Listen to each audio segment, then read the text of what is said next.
Assalamu alaikum. Hope you are doing good. Today video topic is how to delete Fiverr gig. ये एक basic और simple सा topic है, लेकिन इस पे भी वीडियो बनाना ज़रूरी है क्योंकि बहुत से लोगों का मैसेज आया कि हमारी ओल्ड जो गिग है वो किसी काम की नहीं है, तो उसको कैसे डिलीट करें या रिमूव करें।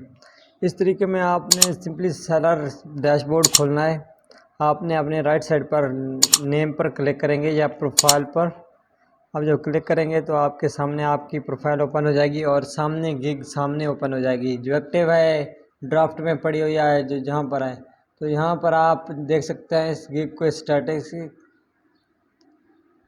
आप इस गिग की स्टैटिस्टिक देख सकते हैं, पॉज कर सकते हैं, रिज्यूम भी कर सकते हैं और यहाँ से आप डिलीट भी कर सकते हैं। यहाँ पर आप क्लिक करेंगे, यहाँ पर एक डॉट नज़र आएगा राइट साइड पर।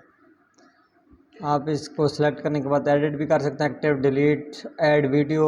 तो आप यहाँ से डिलीट करेंगे, डिलीट के ऑप्शन पर क्लिक करेंगे तो ये गिग डिलीट हो जाएगी। और जब ये गिग डिलीट हो जाएगी तो ये फिर रिकवर नहीं होगी।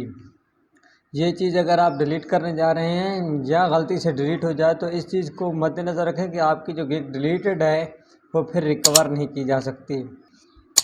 उम्मीद करता हूँ आपको ये वीडियो अच्छी लगी होगी। अगर वीडियो अच्छी लगी तो चैनल को सब्सक्राइब कीजिएगा। मिलते हैं नेक्स्ट वीडियो में, तब तक के लिए अल्लाह हाफिज़।